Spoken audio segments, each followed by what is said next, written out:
बिस्मिल्लाहिर्रहमानिर्रहीम। अस्सलाम वालेकुम स्टूडेंट्स। 10th केमिस्ट्री का चैप्टर नंबर 10 और लेक्चर नंबर 2 में हमने कंसेप्ट ऑफ एसिड और बेसिस पढ़ना है।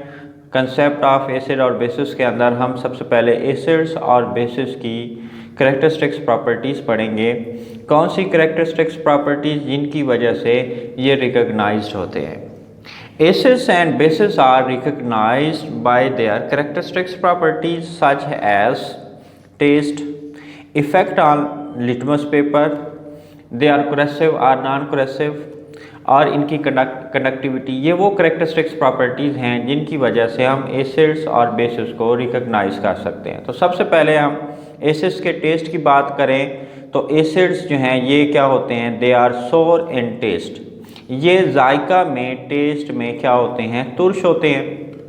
जैसे अनराइप फ्रूट्स हैं, कच्चे फल जो हैं, और लेमन का जो जूस है वो क्या होता है, सोर इन टेस्ट होता है। एप्पल में मैलिक एसिड होता है, लेमन और ऑरेंज वगैरह के अंदर सिट्रिक एसिड होता है। इन एसिड्स की मौजूदगी की वजह से जब ये फ्रूट्स अनराइप होते हैं, कच्चे होते हैं, तो इनका जो टेस्ट होता है वो तुर्श होता है। तो हमने पहली करेक्टरिस्टिक्स पढ़ी एसिड्स, करेक्टरिस्टिक प्रॉपर्टी पढ़ी एसिड्स की, they are sour in taste. Bases के टेस्ट की अगर हम बात करें, they are bitter in taste. ये बिटर हैं, ये जायका में क्या होते हैं, कड़वे होते हैं। अगर हम इफ़ेक्ट ऑन लिटमस की बात करें तो इसको हम डायग्राम के ज़रिए समझने की कोशिश करते हैं। फर्स्ट करें, एक बीकर में हमारे पास एसिड है या एसिडिक सोल्यूशन है, दूसरे बीकर के अंदर हमारे पास बेसिक सोल्यूशन है। हमारे पास जो है लिटमस है, लिटमस पेपर है, ये ब्लू लिटमस है। ये ब्लू लिटमस को जब हम एसिडिक सोल्यूशन में डिप करते हैं तो ये ब्लू लिटमस को क्या किस में कन्वर्ट कर देता है, रेड में कन्वर्ट कर देता है। और जो बेसिक सोल्यूशन होता है, रेड लिटमस को किस में, ब्लू लिटमस में कन्वर्ट कर देता है। इस तरह से हम इनको क्या कर सकते हैं, आइडेंटिफाई कर सकते हैं। अगर हमारे पास दो बीकर्स में सॉल्यूशंस हैं और हमने ये आइडेंटिफाई करना है इनमें से एसिड कौन सा है और बेस कौन सा है, अगर ब्लू लिटमस रेड में कन्वर्ट हो जाए तो इसका मतलब ये होगा वो जो गिवन सॉल्यूशन है वो एसिडिक है।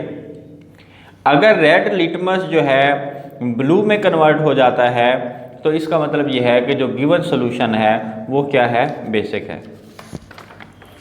तो क्या पढ़ा हमने, लिटमस के ऊपर क्या इफ़ेक्ट है, जो एसिड्स हैं ये ब्लू लिटमस को टर्न्स कर देते हैं किसके अंदर, रेड में, रेड लिटमस में इसको चेंज कर देते हैं। और जो बेसिस हैं उलट हो जाएगा, ये रेड को किस में टर्न्स कर देते हैं, turns into blue litmus. Bases red litmus को ब्लू लिटमस में, और जो एसिड्स हैं ब्लू लिटमस को रेड लिटमस में चेंज कर देते हैं। देखें एसिड्स जो हैं they are corrosive in nature. ये कोरोसिव होते हैं। कोरोसिव का मतलब ये है ये क्या करते हैं, ये डिस्ट्रॉय कर देते हैं। कोरोसिव का मतलब होता है डिस्ट्रॉय या डैमेज करना किसी चीज़ को। जब एसिड किसी चीज़ के ऊपर, मिसाल के तौर पर किसी की स्किन के ऊपर या पेपर के ऊपर जब एसिड गिरता है, ये पेपर को जला देता है, पेपर को डैमेज कर देता है। इसी तरह से ये स्किन के ऊपर जब गिरते हैं तो ये स्किन को जला देते हैं और उसको डैमेज करते हैं। जो चीज़ डिस्ट्रॉय करे या डैमेज करे किसी दूसरी चीज़ को, वो क्या कहलाती है, कोरोसिव।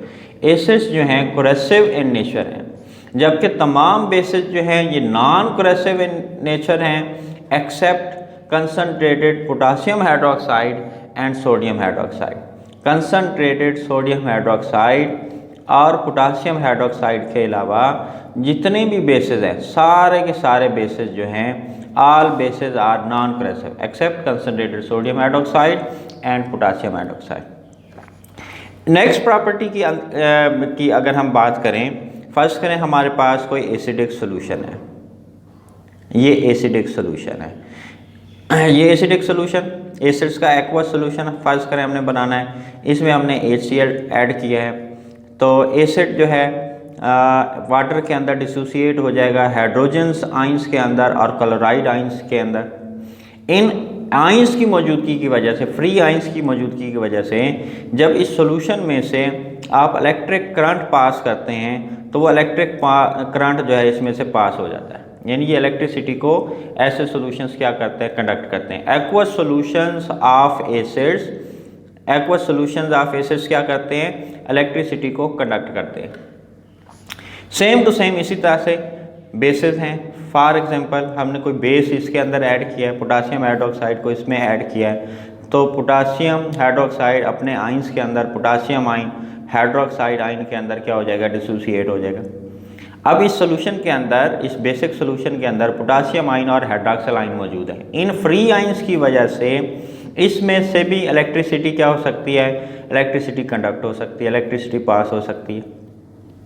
यानी एसिडिक सोल्यूशन भी इलेक्ट्रिसिटी को कंडक्ट करते हैं और बेसिक सोल्यूशन भी इलेक्ट्रिसिटी को क्या करते हैं, कंडक्ट करते हैं, due to the presence of free आइन।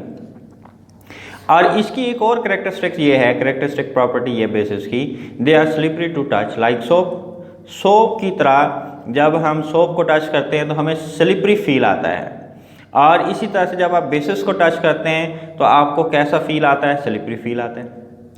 तो कंपैरिजन करके अगर आप स्टूडेंट्स इन प्रॉपर्टीज़ को याद करेंगे तो ये प्रॉपर्टीज़ आसानी से याद हो जाएगी। पहले पॉइंट में हमने दोनों के टेस्ट के बारे में बताना है, acids are sour in taste and bases are bitter in taste. Next point में हमने डिस्कस किया, they turns the blue litmus into red litmus and bases turns the red litmus into blue litmus.